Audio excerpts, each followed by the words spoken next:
네, 안녕하십니까. 2010년도 지방구급행정학 기출문제에 대한 해설을 시작하도록 하겠습니다. 지난번 6월 18일 날 시행한 지방직 시험 문제는 과거 기출문제 유형보다 좀 더 평이하게 출제되지 않았느냐 이렇게 생각이 되어집니다. 물론 과거에도 마찬가지였지만 이 기출문제의 중요성을 다시 한번 확인시켰던 그러한 시험이 아닌가 이렇게 생각이 되어지고, 특히 여러분들이 수업 시간에 기본 과정을 철저히 하고 문제풀이를 접하신 분이라면 모두 다 고득점이 강했던 그런 시험이라고 생각이 되어집니다. 면문제, 소수 면문제는 새로운 유형도 보이긴 했으나 대체적으로 평이한 수준에서 문제가 출제됐다라고 보여집니다. 그래서 한번 문제 하나하나씩 살펴나가면서 어떻게 출제되었는가 한번 잘 살펴보도록 하겠습니다.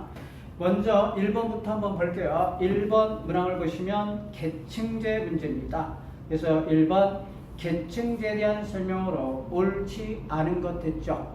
요 계층제는 여러분들이 가장 기본적인 게 앞에서 언급했듯이 계층제 조직 그러면 요건 권한과 뭐에 따라서 책임, 권한과 책임에 따라 상하 수직적 관계, 상하 수직적 관계 이걸 형성하고 있죠. 따라서 주로 이 계층제 조직에서는 단독제, 도기명 형태가 특징이고 명령 통례 원리에 입각한 그러한 조직 유형이 계층제 조직이라고 할 수 있습니다. 이런 것들을 연상해 나가면서 장단점 이런 것들을 살펴나가면 좋겠죠. 먼저 1항을 보시면 조직의 수직적 분화가 많이 이루어졌을 때 고층 구조라 하고 수직적 분화가 작을 때 저층 구조라고 한다. 이건 이상이 없습니다.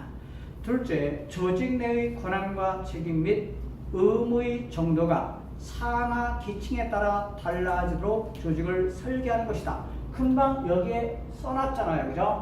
권한과 책임에 따라 무슨 관계를 이루는 거? 상하 수직적 관계를 이루는 거죠. 셋째, 조직의 지휘, 명령 등 의사소통, 특히 상의 하단의 통로가 확보되는 순기능이다. 명령 토리 원리에 입각하고 있다라고 했죠. 이것도 이상이 없습니다.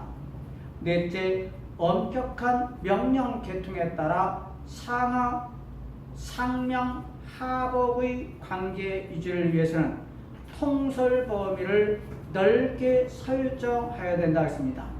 자, 계층제 원리하고 계층제하고 통솔 범위, 계층의 수와 통솔의 범위는 역관계에 있다라고 할 수 있어요. 계층의 수하고 통솔 범위는 역의 관계로서 통솔 범위를 좁게 할 때 계층 수가 늘어나는 겁니다. 통솔 범위를 좁게 할 때 계층 수가 늘어난다는 점에서 요거는 뒤에 통솔 범위를 넓게 설정한다가 틀렸죠. 바로 여러분들이 이 통솔 범위, 넓은 통솔 범위와 좁은 통솔 범위를 이해하고 있는가를 묻는 게 상이라고 보면 되겠습니다. 그래서 엄격한 명령 계통에 따라 상명 하복의 관계 유지, 요거는 좁은 통솔 범위하고 관계된다는 걸 유념하면 되겠습니다. 정답은 그래서 4번을 정답으로 찾아주시면 되겠죠. 두 번째, 2번에 행정윤리입니다. 최근에 행정윤리뿐만 아니라 부패 문제가 부청 시험에서 자주 출제되고 있는 걸 볼 수 있는데, 행정윤리 문제 아주 이것도 기본 문제를 출제했어요. 물론 용어가 조금 생소한 용어가 보이긴 해도 아주 기초적인 문제죠. 1번 보면 제도적 책임성이란 공무원이 전문가로서의 직업윤리와 책임감의 기초, 자발적인 재량을 발휘해 확보되는 행정 책임을 의미한다. 요거는 제도적 책임성과 자율적 책임성.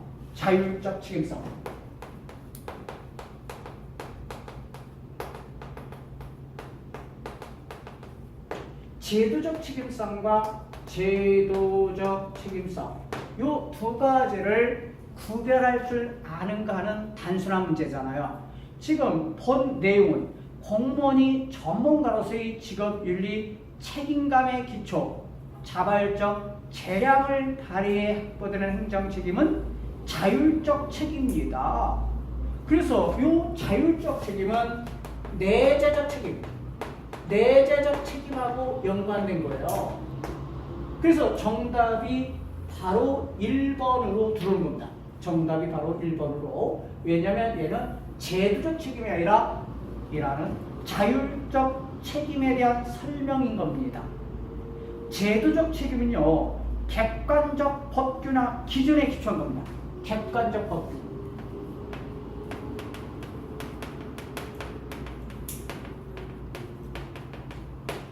어떤 기준, 이 객관적 법규라든가 기준에 기초하여 확보되는 책임, 이것을 제도적 책임이라고 한단 말이에요. 그래서 정답은 쉽게 1항을 찾아주시면 되겠고, 2항 행정윤리는 사익보다 공익과 밀접한 관계가 당연한 게죠. 공익이죠. 셋째, 결과주의에 근거한 윤리평가. 당연히 결과주의이기 때문에 사후적인 것 맞습니다. 문제 해결보다는 행위 혹은 그 결과에 대해서 처벌에 중점을 둔다. 결과주의에 근거한 윤리평가는 사회적 것이며 문제 해결보다 행위라든가 그 행위 결과에 대한 처벌에 중점을 둔다. 요 행정윤리와 관련해서 결과주의는 사후적인 것이고요. 의무적인 건 의무주의.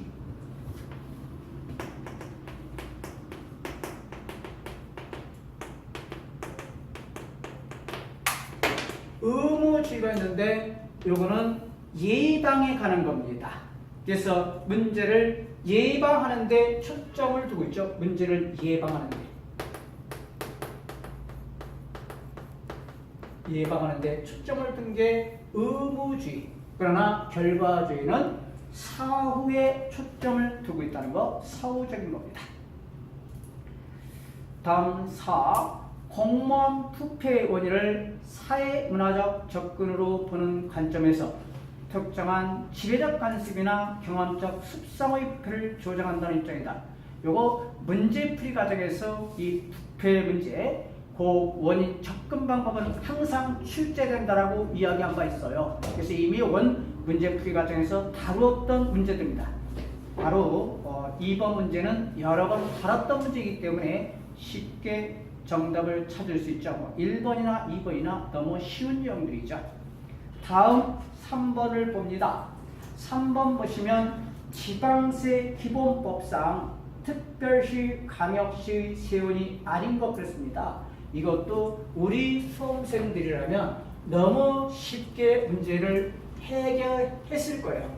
왜냐하면 제가 요거 지방세 구조, 요거 학습하는 요령을 설명한 바가 있습니다.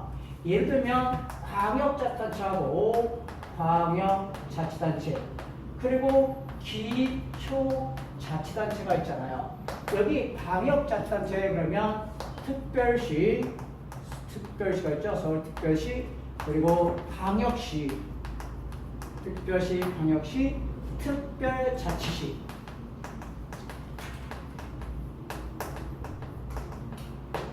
특별시, 광역시, 특별자치시, 그 다음에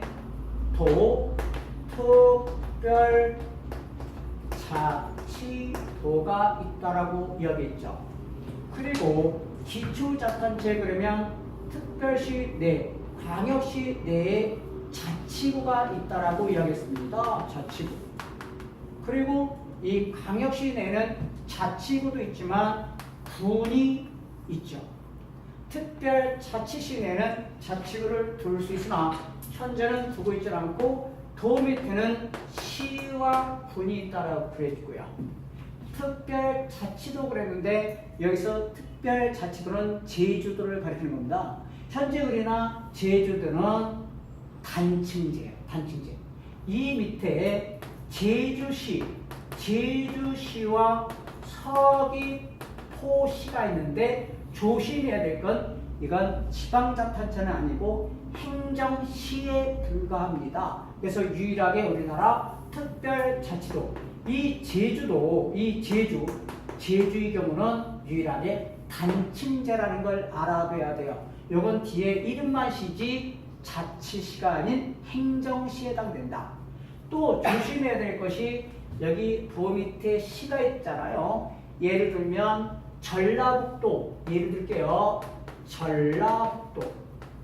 전라북도 예를 들면 전주시가 있죠. 전주시 밑에 예를 들면 구가 있잖아요.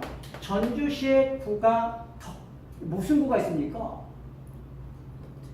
덕진구. 예를 들면 여기 덕진구가 있는데 이 구는 자치구가 아닌 구입니다. 인구 전주시가 50만 이상이 되어져요. 전주시가. 그래서 요거 인구 50만 이상 대도시의 경우는 자치구가 아닌 구를 두는 겁니다. 그래서 구는 구대 항상 명심해야 될 것은 자치구는 특별시와 광역시 내에 있는 구만을 자치구라고 하고 그 외의 지역에 인구 50만 이상이 되는 대도시에 있는 이 시 밑에 있는 구는 자치구가 아닌 구라는 걸 명심해야 되는 겁니다. 이때 지금 뭐를 이야기하고 있느냐면 지방세 구조를 이야기하고 있단 말이에요. 지방세. 요 지방세 종류를 이야기하고 있는데 이 지방세는 두 가지가 있단 말이에요. 뭐 상세하게 설명드리면 좋겠지만 시간 관계상 간단하게만 이야기합니다. 여기는 보통세가 있고요. 보통세가 있고 여기는 목적세가 있어요. 목적세. 그래서 지방세 중 보통세와 목적세가 있는데 보통세가 9개가 있고요. 목적세가 2개가 있습니다. 그래서 이 목적세 2개는 간단하게 이야기한다면 지역자원시설세,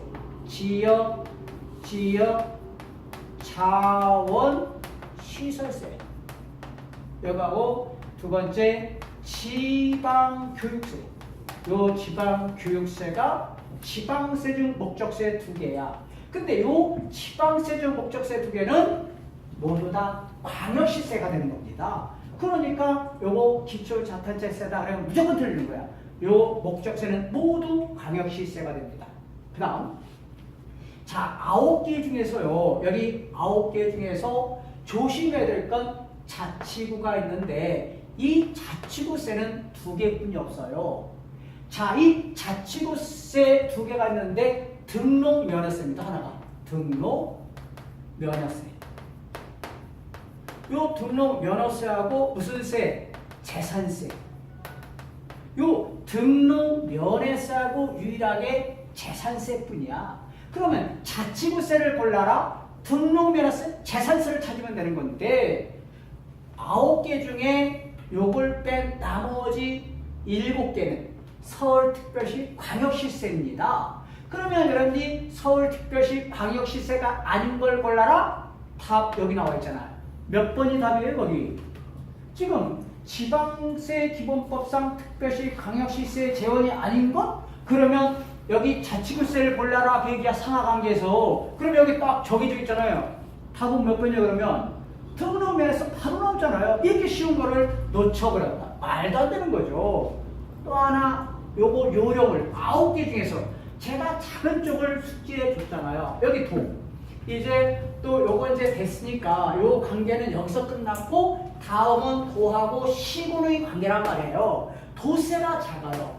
그러면 도세가 작으니까 도의 목적세는 어차피 광역시가 가지고 가는 거니까 여기에 보통세만 알면 되는 거예요. 요거 기억할 때 어떻게 기억하라고 했느냐? 레, 지, 등처 이렇게 기억하라 그랬단 말이에요. 그래서 여긴 레저세입니다. 레저세가 있잖아요. 레저세, 그죠? 레저세. 그리고 여기 지방소비세가 있죠. 요거 지방소득세하고 지방소비세는 주의해야 되는데 지방소비세가 있습니다. 등록면허세가 있잖아요. 그죠? 등록면허세. 요거 취득세입니다. 이건 취득세. 이렇게 기억하면 요 내지 등차만 알면 레지든트만 생각하면 나머지 9개 중 없는데 시골세가 되니까 가볍게 해결돼요. 요거 종종 나오고 매번 요거 지방세율을 설명할 때마다 이걸 이야기했어요. 그래서 레지든트하고 요거 등록면허서 재산세만 알면 가볍게 정답을 찾아줄 수 있는 게 바로 이 문제였단 말이에요. 그럼에도 불구하고 이러한 내용을 틀리게 되는 사람들은 합격은 요연해지는 겁니다. 이게 별거 없어요. 시험 문제가. 다음 문제로 넘어갑니다. 그래서 뭐 구체적인 거 하다 보면 끝이 없기 때문에 일단 여기서 일단 설명은 마무리하고 이제 수업 시간에 좀 더 소개하도록 할 겁니다.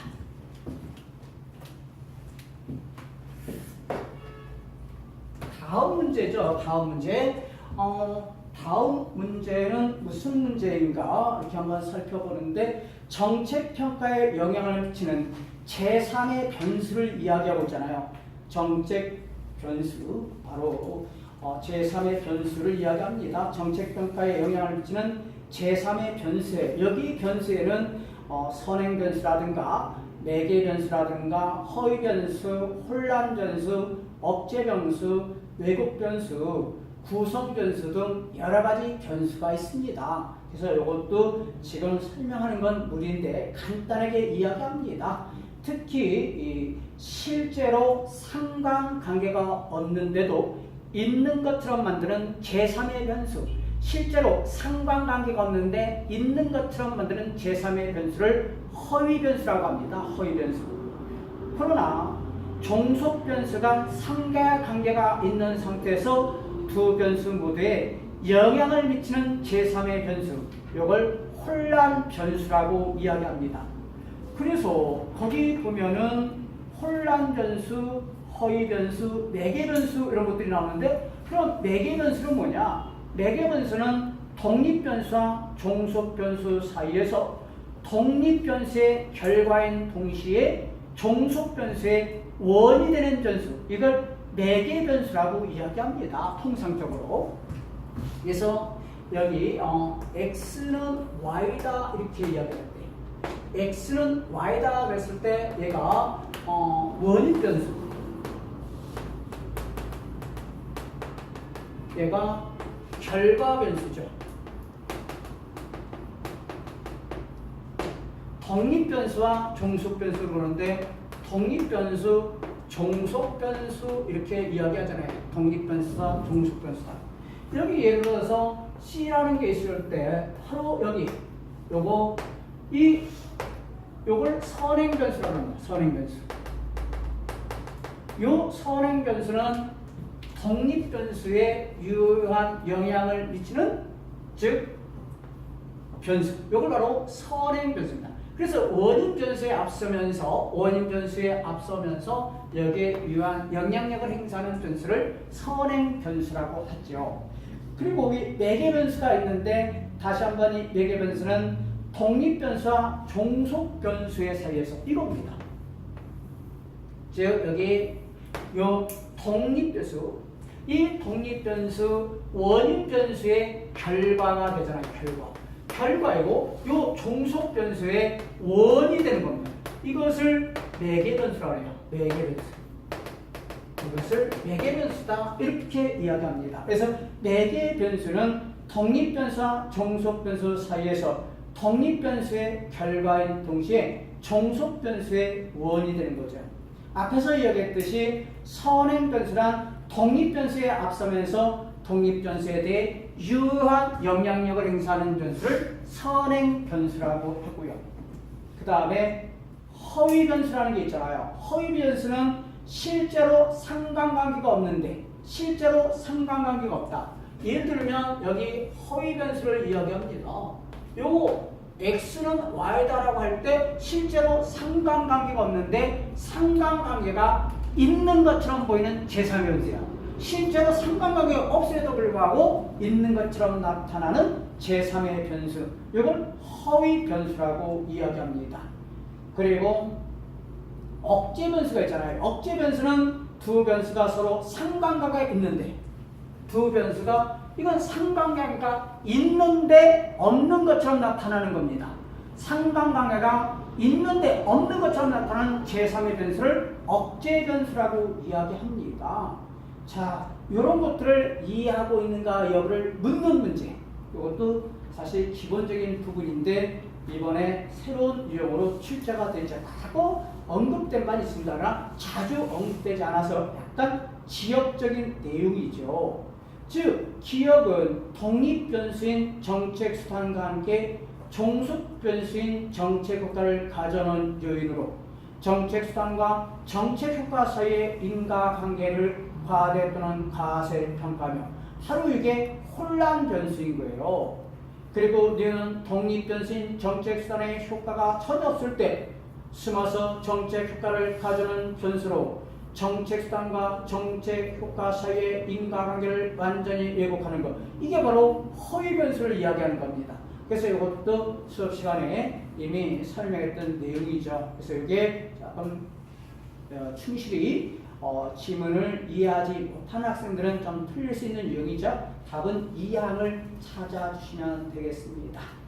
다음은 공공선택론. 이것도 뭐 여러 번 설명했기 때문에 뭐 수업 시간에 또 문제를 통해서 여러 번 거론했던 사항들이란 말이에요. 그래서 이 공공선택이라고 모여 잘 나오는데 역시 비중 높은 거 그대로 출제가 됐습니다.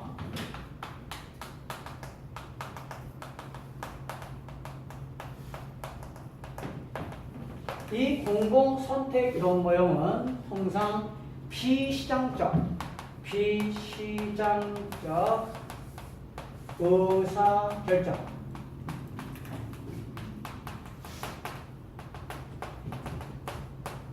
경제학적입니다. 이렇게 일반적으로는 정의를 하고 있죠. 비시장적 의사결정하는 경제학적 연구를 공공선택이다 이렇게 이야기합니다. 그래서 이 공공선택 이런 모형은 경제학에서의 시장 그리고 생산자, 이 생산자 소비자의 관계를 원흉이죠. 그래서 공공재가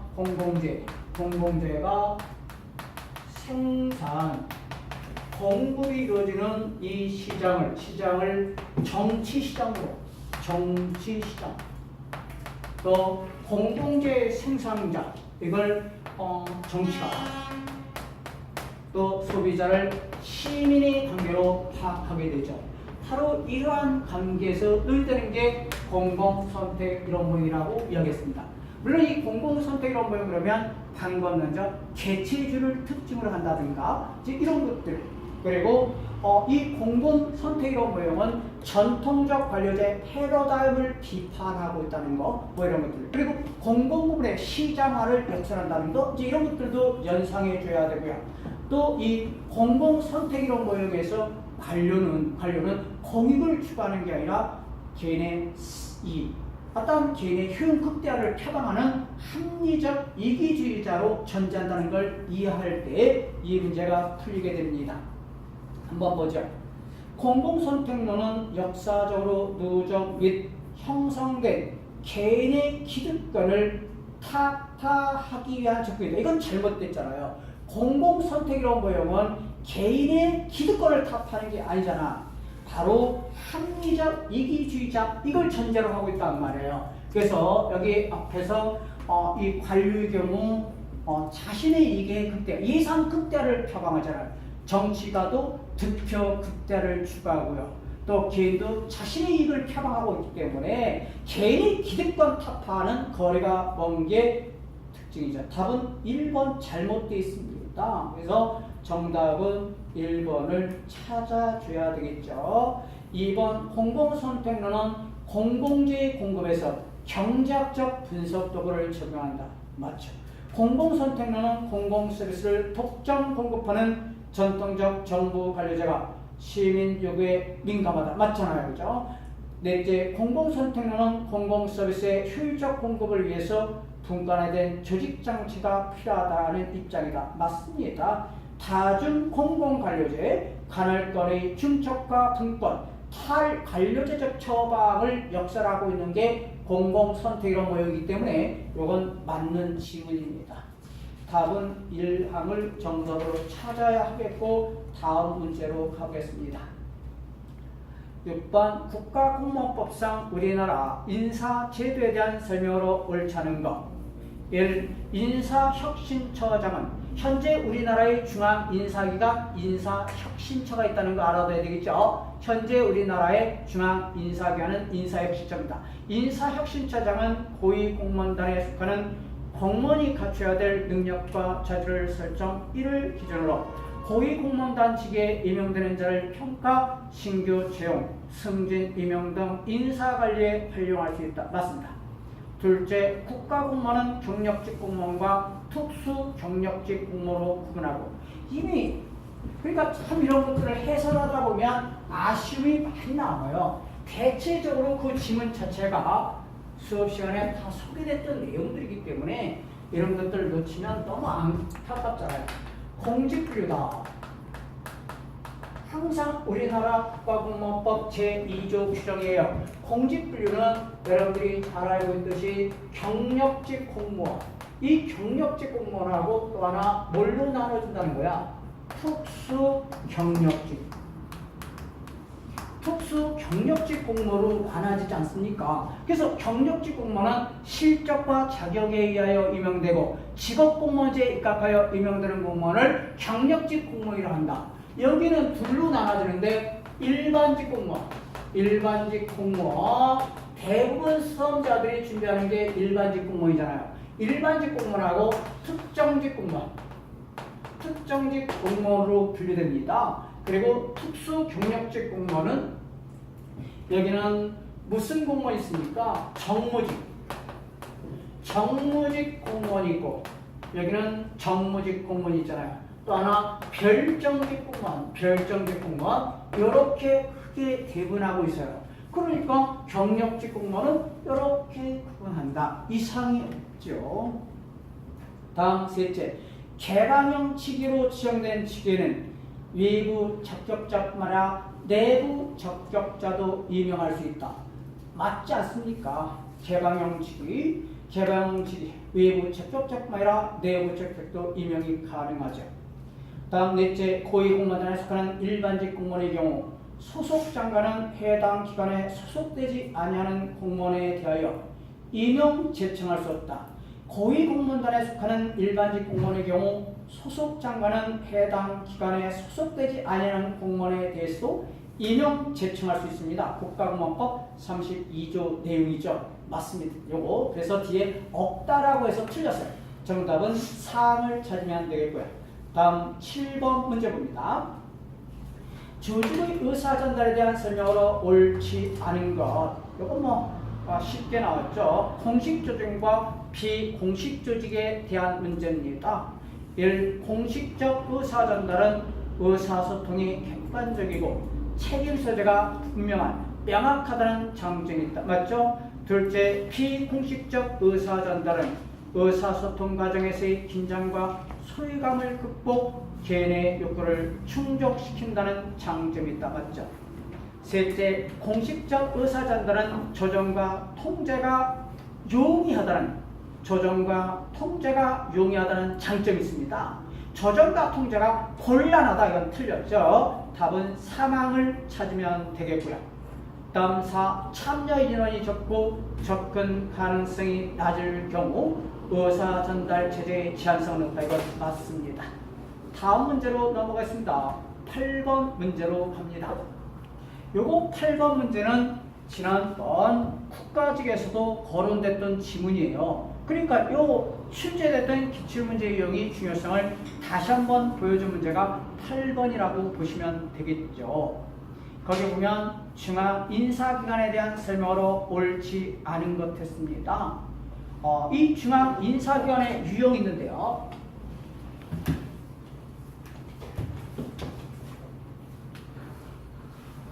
이 중앙인사기관의 유형,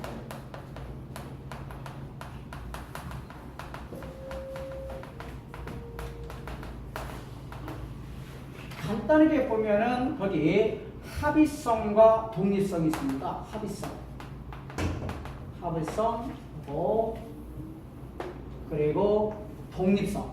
합의성과 독립성 이걸 기준으로 해서 이걸 기준으로 합의성이 있느냐 유무에 따라서 유무 요거 합의성과 독립성을 지닌 기구 요건 독립합의형이라고 합니다. 독립합의형 기구다 이렇게 이야기하는 거죠. 그러면 얘는 뭡니까? 독립단독형입니다. 독립단독형. 그래서 여긴 독립성을 가지면서 합의성이 없는 거 요걸 독립성 있잖아요. 약하지 합의성 요걸 독립단독형이다. 단독형이라고 이야기합니다. 또 여기는 독립성이 약해. 독립성이 약하다? 비독립 아닙니까? 독립 요건 합의성이죠. 합의형. 비독립 합의형 기구죠. 그리고 얘는 독립이 약하잖아. 그러니까 비독립 요건 합의성이 약하죠. 그러니까 요건 비독립 단독형이라고 합니다. 비독립 단독형. 이렇게 지칭하는 거죠. 비독립 단독형이다. 이렇게 볼 수 있습니다. 대표적으로 이 독립합의형, 요 독립합의형의 대표적인 케이스, 과거 이 미국의 인사위원회가 있습니다. 실적주의 초기 형태의 이 펜들턴법에 의해서 만들어진 1978년 이전에 미국의 인사위원회하고 현재 미국의 실적제도 그 보호위원회 이게 바로 독립합의형에 해당되는 그런 케이스죠. 그리고 거기에 비독립단독형은 우리나라가 여기에 해당되죠. 인사혁신처, 우리나라 인사혁신처 또 미국의 인사관리처가 여기에 해당되는 대표적인 케이스에 해당된다고 이야기할 수 있죠. 자, 이런 것들 문제인데 1항 봅니다. 1항 보면 독립합의형은 역관죄를 배제하고 실적죄를 발전시키는 데 유리하지만 책임 소재가 불분명해질 수 있다는 단점이 있다. 맞죠? 둘째, 비독립 단독형은 집행부 형태로 인사행정의 책임이 분명하고 신속한 의사결정을 가능하게 하지만 인사행정의 정시화를 막기 어렵다. 이것도 좋죠. 자, 셋째, 독립단독형은 독립합의형과 비독립단독형의 절충적 성격을 가진 형태로 대표적인 예는 미국의 인사관리처, 영국의 공무원 장과실이 있다. 요 사망의 경우는 독립단독형이 아니라 비독립단독형입니다. 비독립단독형. 미국의 인사관리처는 대통령 직속의 비독립단독기관이고 영국의 공무원 장관실은 수상 직속의 비독립단독기관이야. 그래서 사망은 고쳐주시기 바랍니다. 독립단독형이 아니라 비독립단독형에 해당됩니다. 4. 정부 규모 확대로 전략적 인적 자원 관리가 강조 중앙인사기관의 설치 및 기능이 중요시된다. 이상이 없죠. 다음 문제 9번 문제입니다. 품목별 예산제도에 대한 설명으로 옳지 않은 것 그랬어요. 품목별 예산제도. 여러분들이 예산제도 그러면 가장 기본이 LIBS, 그 다음에 PBS, 그 다음에 PPPS, 그 다음에 GBB. 자, 이거 대표적이잖아요. 특히 이거 LIBS다 그러면 통제 중심 예산으로 일컬어지고 얘는 관리 중심이죠. 관리 중심. 얘는 계획 중심. 얘는 관리 계획 중심. 관리 계획. 특히 얘는 감축 관리로 일컬어져. 감축 관리.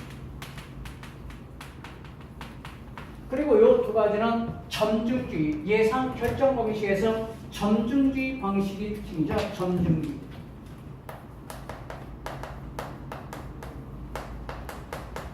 정책 합리성. 얘는 총체주의 합리주의 혹은 합리주의 예산 결정 방식 경제적 합리성이죠. 경제적 합리성 합리성에 입각하고 있다는 거 뭐 이런 것들은 가장 기본적인 파트들이죠. 품목별 예산제도 재정 민주주의 구현에 대한 통제장 예산 이상 없습니다. 통제장 가장 기초적인 부분이죠. 둘째, 정부 활동의 중복 방지와 통합 조정에 유리한 제도다. 자, 요 품목별 예산 제도는 정부 각 부처의 공통으로 고입되는 품목 중심의 예산이란 말이에요. 그렇기 때문에 이 품목별 예산은 사업행위나 목적이 제시되지 않고 있기 때문에 정부 활동의 중복을 방지하고 또 통합 조정에 불리한 예산 제도가 품목별 예산 제도입니다. 답은 2항을 찾아야 되고요. 둘째, 지출 대상에 따라 자세히 예산이 표시되어 있으므로 예산 심의가 용이하다. 맞죠? 넷째, 정부가 수행하는 사업과 그 효과에 대한 명확한 정보를 제공하지 못한다. 왜냐하면 얘는 사업 내용 목적에 따른 분류 방법이 아니죠. 답은 2항을 정답으로 찾아주셔야 됩니다. 다음 10번 문제를 살펴보도록 하겠습니다. 자, 지방자치법상 우리나라 지방자치단체에 대한 설명으로 옳지 않은 것 했습니다. 예를 지방자치단체인 구는 앞에서 설명했죠. 특별시, 광역시 안의 관할구역 안에 구만을 의미한다. 맞잖아요. 그죠? 둘째, 자치구가 아닌 구의 명칭과 구역의 변경은 그 지방자치단체로 조례로 정한다. 맞지 않습니까? 이거 조심해야 되겠죠. 셋째, 주민은 지방자치단체와 그 장의 권한에 속하는 사무의 처리가 법령에 위반하거나 공익을 현저히 해한다고 인정되면 감사를 청구할 수 있다. 주민감사 청구권이 있어요. 주민감사 청구권 맞고요. 넷째, 주민은 그 지방자치단체의 장뿐만 아니라 지방에 속한 모든 의원까지 소환할 권리를 갖는다. 요거 조심해야 될 건 주민소환제도가 있는데 현재 주민소환제도는 자치단체장과 지방의회 의원을 대상으로 하나 조심해야 될 건 비례대표 지방의 의원은 배제입니다. 주민소환 대상에서 배제되고 있어요. 그래서 조심해야 되고요. 답은 4번. 다음 문제. 시장 실패와 정부 실패에 대한 설명으로 적절하지 않는 거. 예를 시장 실패는 항상 출제된다라고 이야기했잖아요. 시장 실패, 정부 실패는 항상 출제되는 영역이라고 이야기했는데 예를 시장 실패는 시장 기구를 통한 자원 배분의 효율성을 달성할 수 없는 경우를 의미한다. 둘째, 비배제성과 비경합성을 가진 공공재의 존재 밑 적어놓고 공공재의 존재는 시장 실패의 주요 원인 중에 하나다. 이성 없죠. 3. X비율성 밑줄. X비율성은 정부 실패의 원인이 됩니다. X비율성으로의 시장 실패가 약이 돼요. 틀렸잖아요. X비율성은 정부 실패의 원인이 됩니다. 답은 3번. 4. 정부 실패는 시장 실패에 기여하는 개념으로 행정 서비스의 비효율성을 야기한다. 좋고요. 다음 12번 문제. 동기 이론에 대한 설명으로 옳지 않은 거 동기 이론입니다. 1. 매슬로우는 상위 차원의 욕구가 충족되지 못하거나 좌절될 경우 하위 욕구가 더욱 충족시키고자 한다고 주장하였다. 자, 요거 매슬로우의 욕구 충족 5단계가 뭐예요? 매슬로우의 욕구 충족 5단계.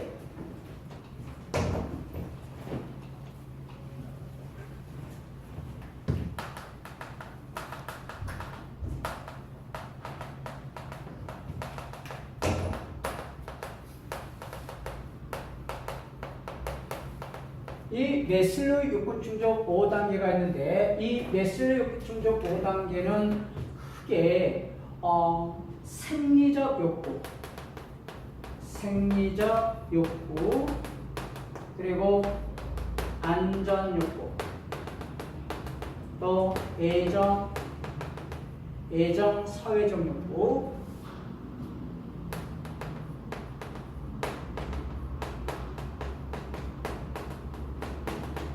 소속 욕구, 또 정경 욕구, 또 자아 실현 욕구. 이렇게 욕구 충족 5단계로 나누어지고 있죠. 욕구 충족 5단계입니다. 그래서 메실로 그러면 만족 진행 조건을 가정하고 있다. 만족 진행 조건이죠. 그래서 이 메실로에 의하면 이 저차적 욕구가 어느 정도 충족되면 다음 단계로 활성화된다. 그래서 생명 욕구가 어느 정도 충족되면 다음 단계인 안전 욕구로, 또 안전 욕구가 어느 정도 충족되면 다음 단계인 애정 사정 욕구, 이게 어느 정도 충족되면 존경 욕구로, 이게 어느 정도 충족되면 자실현 욕구로 활성화된다라고 추정하고 있죠. 그래서 이 만족 진행 접근을 가정하고 있는데, 중요한 것은 이 욕구가 100% 충족되면 혹은 완전히 충족되면 이러한 날이 나오면 틀리다라고 이야기했어요. 그래서 만족 진행 접근을 가정, 항상 수업 시간에 이게 나오면 누구를 생각했어요? 엘더퍼. 엘더퍼 그러면 ERG. ERG하고 하죠. 그래서 얘는 존재 욕구, 얘는 관계 욕구, 얘는 성장 욕구를 이야기하는데, 특히 이 엘더퍼는 이 욕구 속에는 한 가지 이상의 욕구가 동시에 존재한다는 것도 이야기합니다.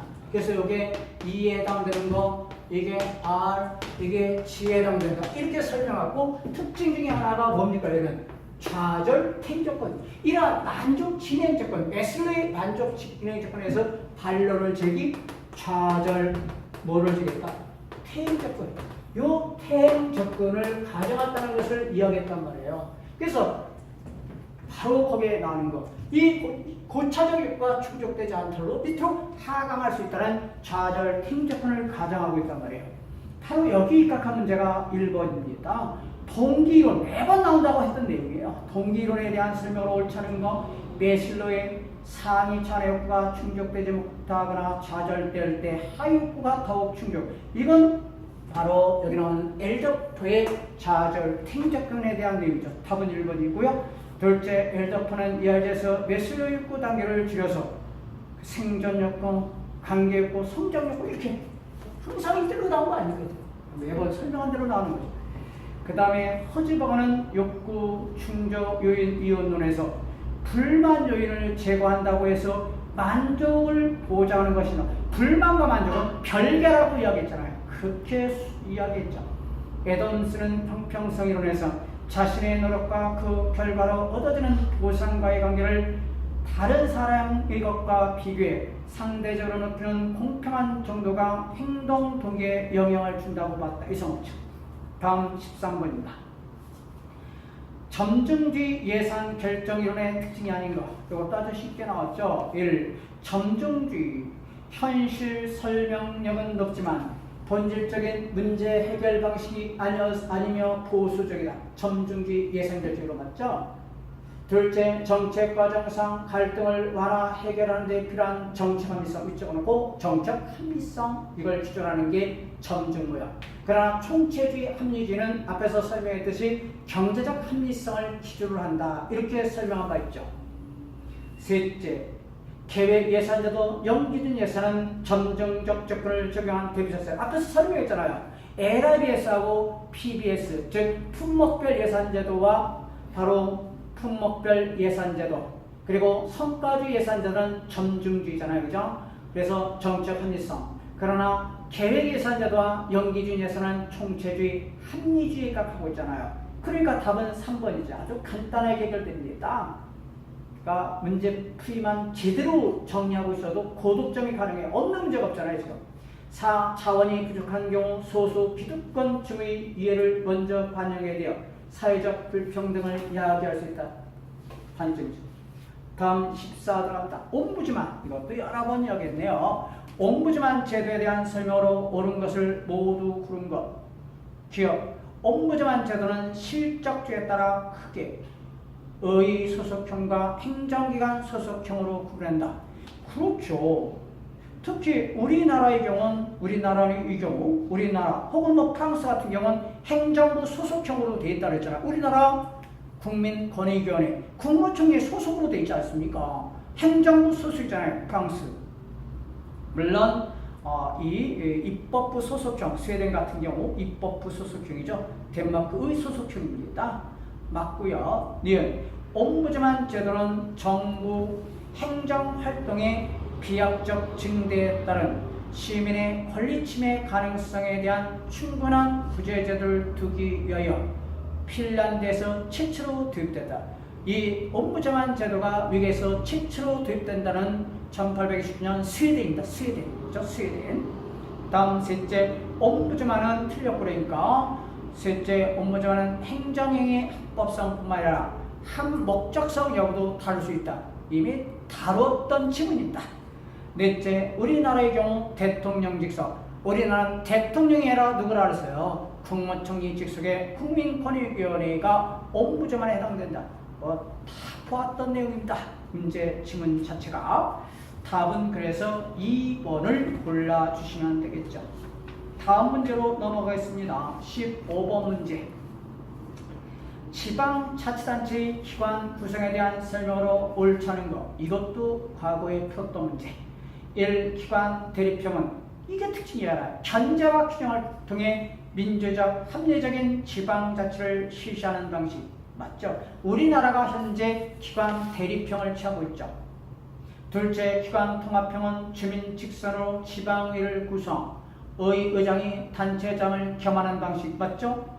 둘째, 기관 대립형은 집행부와 의의 기구가 병존함에 따라 비효율성을 줄일 수 있다는 장점이 있다.